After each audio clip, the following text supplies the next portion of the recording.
Welcome back to the On Land Podcast. I'm Zach Altman, and today we're doing things a little differently. We're kicking off an ongoing mini-series here at the show, all about water in the West. We're calling it, you guessed it, On Land, On Water. And our guide in this new water series is none other than Thomas Plank, a new member of the comms team here at Western Landowners Alliance. Hey there, Thomas. Hey, Zach. So how long have you been with WLA now?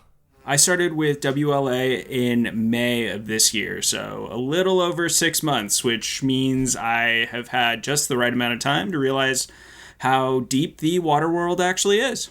Yeah, just enough to be dangerous now. And we're throwing you into the deep end with making podcasts now. But I understand you have a background in journalism. Is that right? That is right. So after grad school, I worked as a journalist for just under 4 years in Montana and Idaho. I never actually did any radio reporting, but I really wanted to do radio reporting. So I think you can probably trace this particular podcast back to that. Even though I've been working for nonprofits and communications since 2021, it's really nice to get back to those journalism roots. Great. So tell us about this On Land, On Water series. What can folks expect to learn about here? We're going to be doing a lot of talking about water in the West. But what we want to emphasize, and what I want to emphasize, is that this mini-series is going to be really focused on practical knowledge. We're going to be talking about things like dryland farming, removing tamarisk and Russian olive, Z-dike structures, and how you can work with your neighbors for water conservation and sharing. We're going to be talking to landowners, we're going to be talking to experts, but the goal is to provide information that producers and people who are working in ag or just caring for their land are able to learn about these important topics. Great. Well, I can't wait to learn about all this alongside our listeners. But for now, what are we getting into today? Rock weirs, slowing water, actually, as our guest is helpfully going to point out very early in this particular podcast. Great. Well, I'll let you take it from here, Thomas. Thanks so much. Thanks, Zach. It's not new technology. This is ancient stuff that we've forgotten about, and we've maybe allowed new technology to go past. I think a lot of what our country did, in the 50s, 60s, and 70s was so focused on efficiency that we forgot some of these smaller techniques.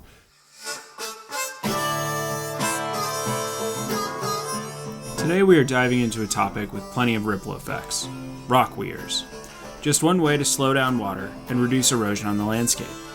And slowing water down is a top priority for today's guest, who ranches in the Big Hole Valley in southwest Montana. I'm Erik Kalsta. I ranch here at Kalsta Ranch. My family's been ranching here for a little over 125 years. I'm also the Working Wild Challenge Director for Western Landowners Alliance. We're here today to talk about rock weirs. What is a rock weir, and how are you considering using them on this property? Well, Thomas, I'm not here to talk about rock weirs. I'm here to talk about slowing water down in a landscape. The reason that I'm doing that is we have a landscape that only gets 7 inches of precipitation a year. That limits our ability to do almost anything. And if we can get that water to percolate into the soil, into the subsoil aquifer, or even to stay a little closer to the surface, we can help some plant life. If it gets into that subsoil aquifer because of our tertiary gravels, it's going to return to the river.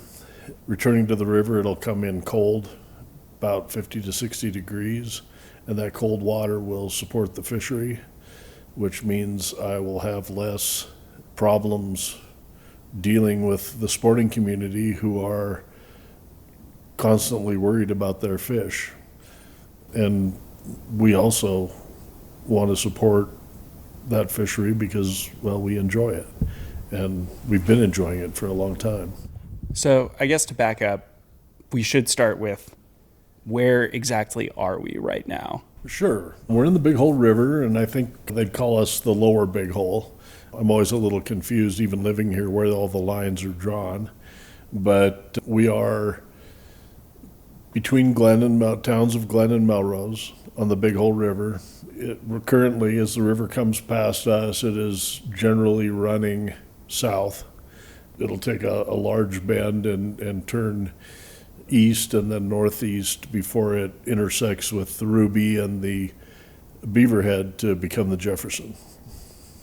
But on one side, we're under the rain shadow of the Pioneers, both east and west Pioneers, probably at the widest point of that mountain range. And then McCarty Mountain, kind of an old pre-Rocky Mountain, is right directly behind the ranch, which kind of further splits any moisture that may have made it over the range. So that's what puts us in this unusually dry spot. The Big Hole is the center of a drought donut. 7 inches of moisture per year means bad drought years can have major impacts for producers like Erik. His neck of the woods has been in moderate to exceptional drought regularly over the past 2 decades, according to historical data. You're also raising livestock on this property, right? That's correct. I mean, like many ranchers in the Big Hole, we have kind of a migratory livestock plan. The 7 inches of moisture, while it limits our ability to grow feed and means we need a lot more acres on the dry land, we are able to grow hay in our irrigated lands, and that hay works for the winter. And in general, we don't get much snow in the winter, so we have a nice open winter here. It's why many Native American tribes used to kind of winter in this part of the valley. So this is a wintering area, and in general, what people do here is they move into higher altitudes like the upper Big Hole Valley in the summer, which is also a wetter area and has most of the snowpack we survive off of down here in the winter through irrigation.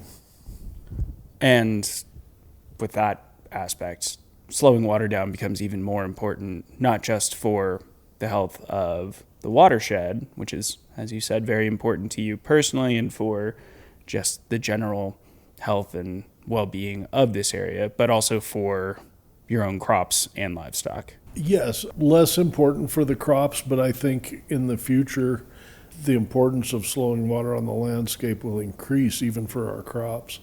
Right now, I think in maybe the 5th year of a prolonged drought that has impacted even those of us with really good water rights and our ability to pull water out of the river. I work with the Big Hole Watershed Committee, and we are very cooperative in working with recreationalists to keep water in the river, to float the fish, and we sacrifice some of our ability and, I guess, harvest by letting a little bit of our water go back to the stream to keep that functional. So the Big Hole Watershed Committee is something that I've heard about before. Could you explain a little bit more of how that kind of came to be and how you and your property became part of it? Well, not everyone will agree with me, but when the Big Hole Watershed Committee kind of arose, I think it officially came into being in 1995, although it was moving into a formalized structure prior to that. It really arose out of a series of fistfights that came out of the drought of 1988. And recreationists and ranchers were pointing fingers, but over time, the catalyst there was the Arctic grayling was going to be listed. And that listing threat meant that ranchers would lose access to their water to keep proper stream flow in. And it also meant that recreationists we talk about wild trout, that's not native trout. And the wild trout, the brown trout, and the rainbows were having a real impact on the native species. And so what would be one of the solutions? It would be removing those wild, non-native trout. And when everyone understood that they were going to be impacted, it was a lot easier to work together. That was a catalyst. And that's what really brought the Watershed Committee into being. The Upper Big Hole River is one of the last remaining strongholds in the lower 48 for native Arctic grayling. a fish that once thrived across the upper Missouri River but nearly disappeared due to dams, mining, and drought.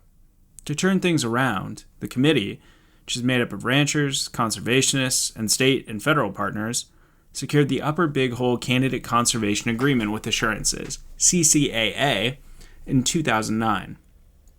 It's a voluntary partnership with local ranchers that helps improve stream flows and habitat on working lands while providing legal protections for landowners who participate.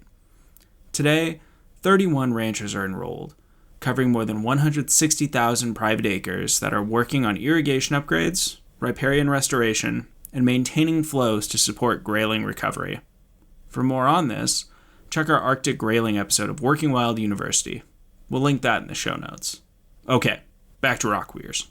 Can you give me a little bit of the history that you've learned trying to put this together? And can you talk to me a little bit about how you came to decide on these projects? Sure. So as a kid, and I mean a little kid, like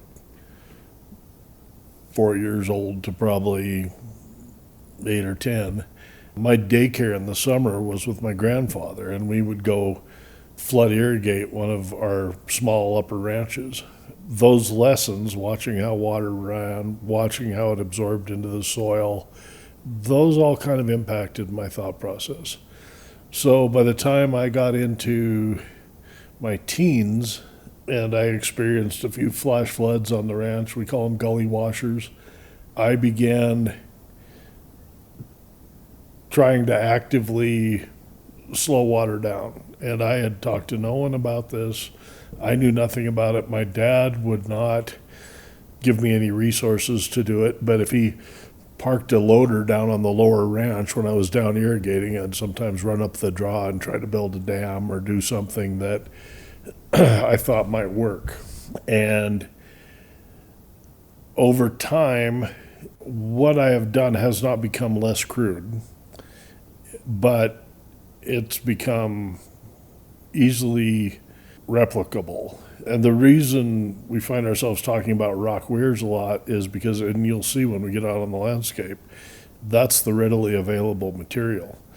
I like to say on my ranch, there's not a lot of dirt in my dirt. We have stuff that we can work with that's on the surface that we don't have to transport there. It saves a great deal on costs, and we can kind of attack the problem close at hand, and that's our focus. Erik took me on a ranch tour after this conversation, where we ranged up and down his property for a few hours in his vehicle. So when we started this project, this draw was a sand bottom draw, sand and rocks, no vegetation. As you can see now, I mean, it's got a mix. It's got quite a little bit of cheatgrass because the elk use this draw kind of as a pathway, and the sheep use it as well to come out of the field. So it gets a lot of disturbance. We've got a little bit of prickly pear, we've got cheatgrass.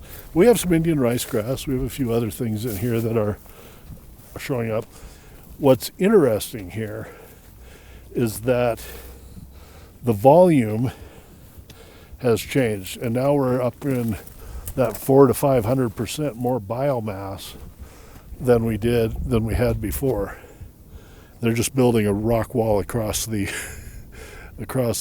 draw. Sometimes when we have real high flows, we get rocks displaced out of this and we have to rebuild, but for the most part it holds together. You'll see behind it we get rocks displaced out of this and we have to rebuild, but for the most part it holds together. You'll see behind it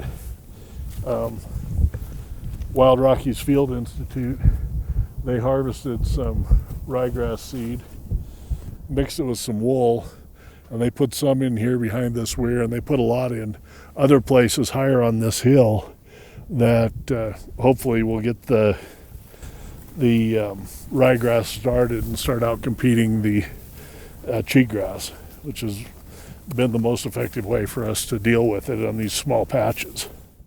Erik isn't doing this alone. He works with students from various institutions, including the University of Montana Western, just down the road in Dillon. Waste wool from Erik's sheep is repurposed to help retain water and build soil. It contributes nutrients as it breaks down, giving native grasses a leg up in order to compete with invasive species like cheatgrass.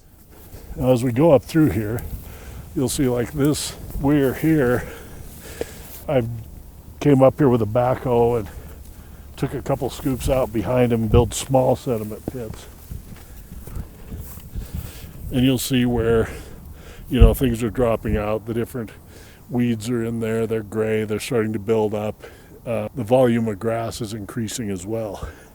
And as the grass increases, especially on the south side here with all the prickly pear, it's starting to compete with the prickly pear. Now, here's one of probably the biggest changes that we've seen. If you look right across there, there's a small bush. It's, 3 feet wide by 2.5 feet tall. That's a rose bush. There's absolutely no reason for a rose bush to be growing up here. It didn't get planted here by me. I'm guessing it was a bird or some other animal came up here and had that. And yet, from a draw that was completely sand bottom, we've got a higher volume of grasses and forbs. Our woody plants, such as rubber rabbit brush and stuff, have increased in volume. And then we've got strange things like that growing here.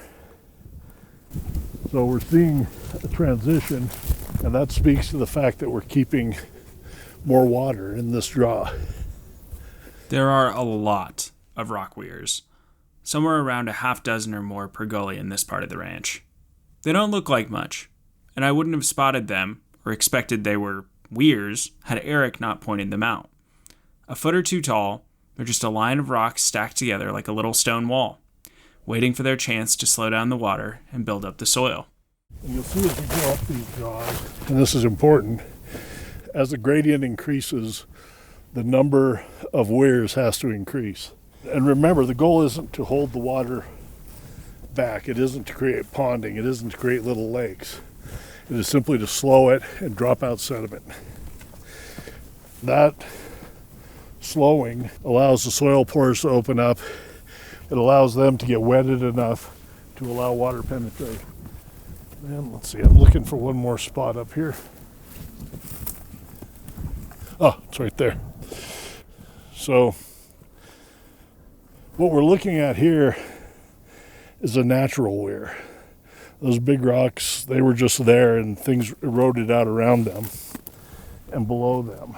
And what that created, you'll see this plant here. Now it's clearly had better days, but we're looking at a plant that's, once again, probably 3 foot diameter and 3 foot high. At this point, a lot of it's dead, but some of it's making a comeback. This is curly leaf mahogany. Curly leaf mahogany occurs on McCarty, but it's usually about 700 to 1,000 feet higher, and it's in an area where the rock is tipped vertical and there are large splits between the vertical layers that fills with organic detritus, and that's generally what this plant establishes. It establishes in an area where it can get better moisture, natural moisture traps, and better soil. As a result, to find it here is unusual, and that got me thinking about this plant that we're looking at now. I first saw when I was 15 years old. I'm 58 now. So that was when I started thinking about how to do this. And like I said, the plant, it's got an inner core here where there's an area about a size of a basketball maybe that's still alive, and the rest of the plant is kind of suffering. And that might be speaking more to our last 5 years of drought or just to the overall age of the plant, I'm not sure. But the fact that these natural structures, you'll even see it up on the flat here, you'll see a large boulder that's poking out of the ground.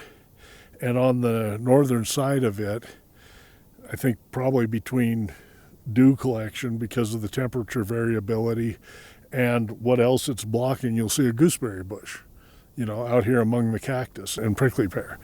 If we can kind of mimic what nature's doing to our own advantage And we don't think about it just as growing grass, but we think about it as the ecosystem as a whole.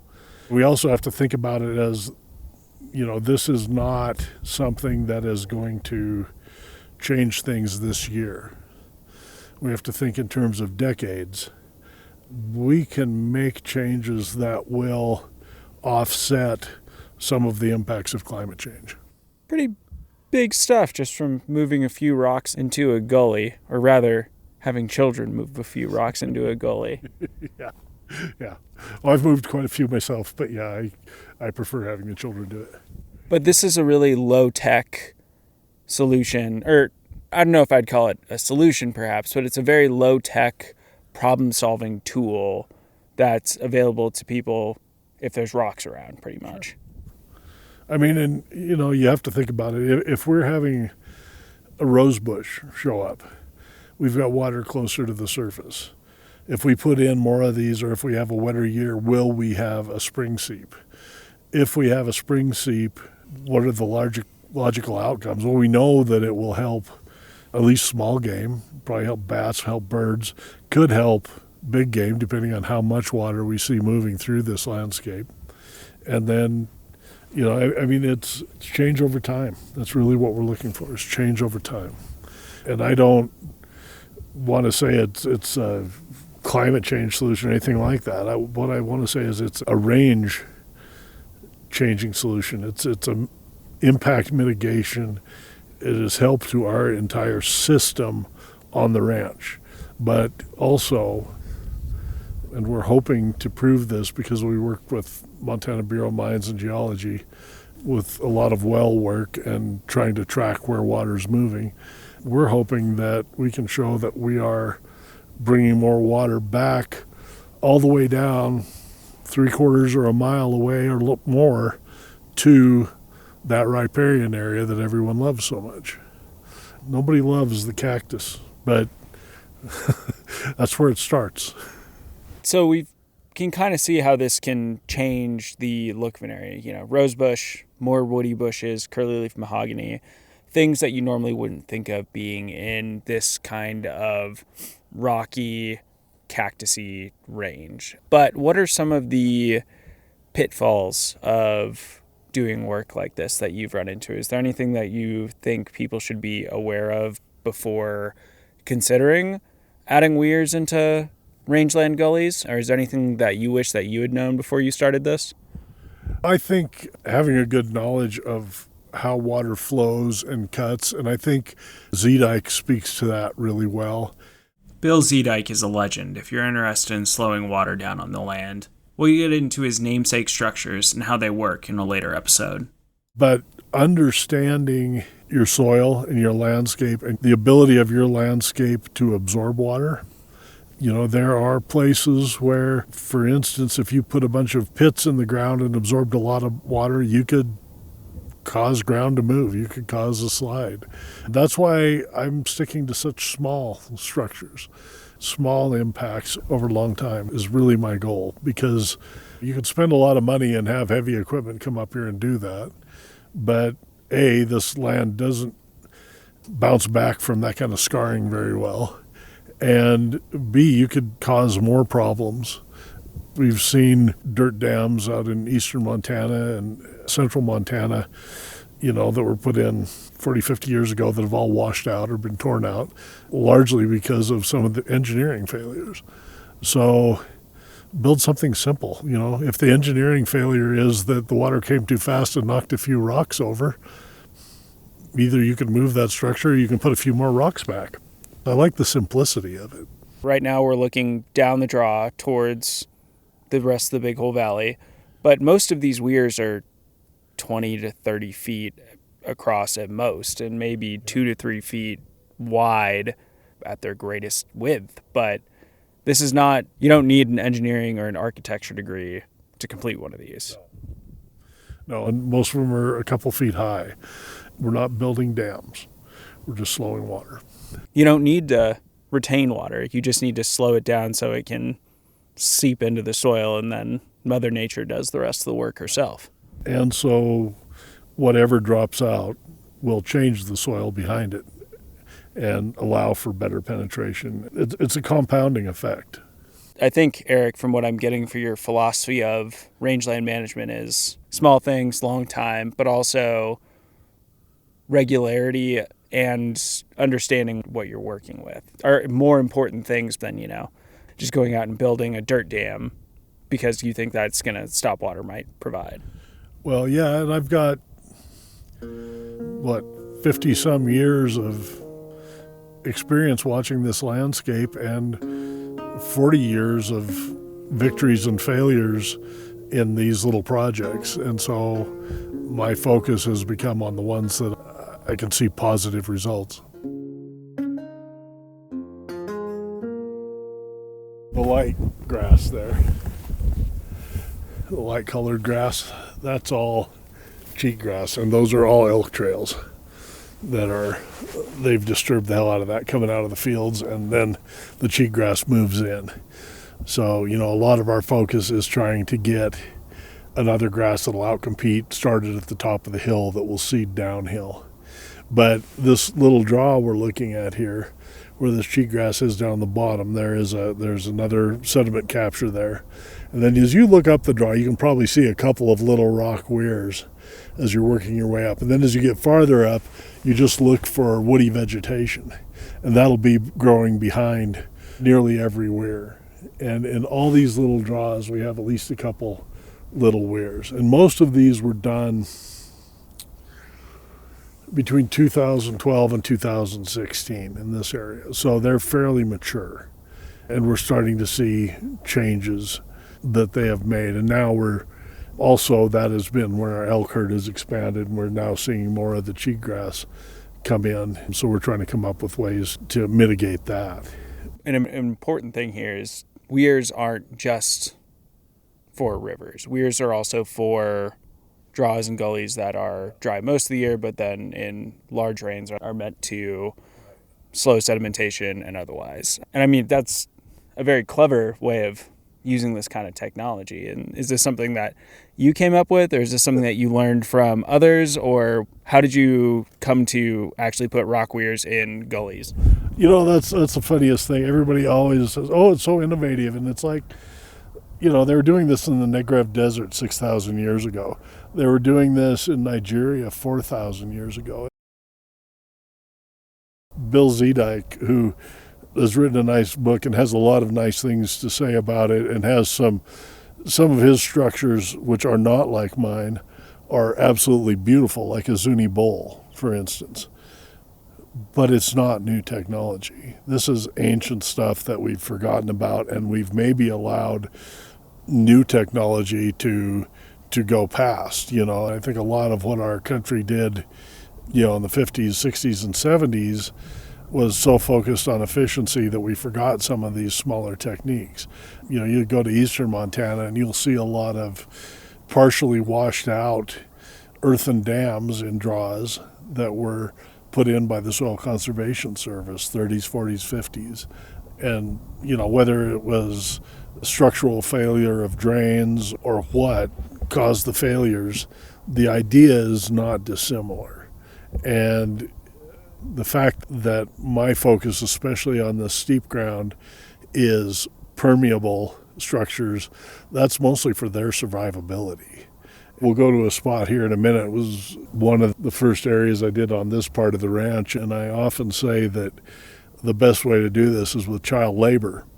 My kids would mistakenly have friends over for the weekend, and if they wanted to play video games, they put in half a day stacking rocks.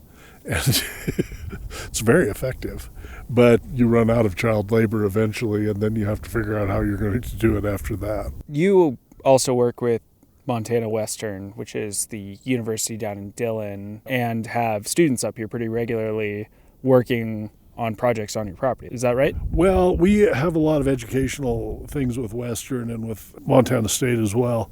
But when it comes to building weirs and stuff, typically Wild Rockies Field Institute they come here a couple of times a year and work on it. Our goal is to work towards covering a lot more of this steep country with some grants. We want to prove it as a pilot and So we're talking to Montana Bureau of Mines, we're talking to the Elk Foundation, Wild Sheep Foundation, and others, because, for instance, with these very large elk herds, I would be willing to sacrifice some of my dry land production if we could create water sources up there in order to preserve some of my highly productive lowlands. But in truth, what we see here, and we'll see that in our next site, is that when you look at these fields below me that are under pivot, to get an extra 5 or 10% yield, we have to put in a lot more inputs. The cost of inputs increases very rapidly on those. Now, on this rangeland, which is dry and not terribly productive, to be honest, we can make very small changes and see 100, 200, 300% increases in productivity. And, I've got an old rancher over here who rides for me sometimes. I think he's 86. And, I have this discussion with him, and, he says, well, if I remember right, Eric, 0 times 100 is still 0. And, I guess it remains to be seen who is right. And we're trying to do some quantification of what we're actually doing. There's windmills to tilt at, and 0 times anything does still equal 0. So changing one part of the equation, every time we change a part and we start seeing those soil changes, it helps another part of the equation. That's years and years now of positive impacts for this area because you're slowing water down. So a lot of the ways it seems to slow water is to preemptively move soil or other kind of substrate. Is that right? Yep. There's a lot of ways to do it. I've put trees across a narrow part of the draw, or I've put anything that will trap that sediment, slow it down. When I'm using the rock weirs, we typically use them on the steeper country because a lot of it you can only get to on foot. The materials are laying around on the ground, and what you build is going to be permeable. And that permeability saves your structure, and it still allows to drop out the sediment and the organic matter. And it slows things enough that the cutting impacts of that high velocity water are mitigated. But you're also balancing that kind of change in the landscape with safety for your livestock and then, I guess, for yourself as well if you're out here. And the main idea is to get the water to infiltrate. And my place is unusual in that, my irrigation ditch kind of runs along the base of these foothills. So everything that comes off will be captured by that ditch eventually. So it's not like a situation where they can say, oh, you're taking somebody else's water. It's like, no, that's part of my water right, is the ability to capture there. But I'm trying to capture it before it gets to the ditch because, A, that sediment becomes a problem in my ditch, but also I think the higher we capture it in the landscape, the longer it takes to move through the landscape. Most of the focus we see and have seen for the last 20 years is on the sexy green riparian areas. That's the terminus. That's the end of where the water goes. We need to slow it down far above that to enhance and expand those riparian areas. But the focus is on, what can we do down there? And that is, in my mind, a mistake. Getting that water into the soil earlier and helping a much broader swath of the ecosystem and still contributing in that riparian area cooler, higher water flows. And, these are tertiary gravels, so it's easy to do that. Some areas, the soils won't work the same way. But here, that should be the focus. Moon over Montana, shining through the night. Thanks again to Erik Kalsta for joining us today. Find links and resources from this episode at onland.org/erosion. www.link/podcast. On Land is a production of Western Landowners Alliance, a West-wide organization of landowners, natural resource managers, and partners dedicated to keeping working lands whole and healthy for the benefit of people and wildlife. This episode was produced by me, Thomas Plank, with support from Zach Altman and Lewis Wirtz. Our theme song is Moon Over Montana by our friend Sterling Drake. If you enjoyed this episode, share it with a friend. Leave a review wherever you get your podcasts. Your support helps us amplify the voices of stewardship in the American West. Thanks for being here. We'll see you next time.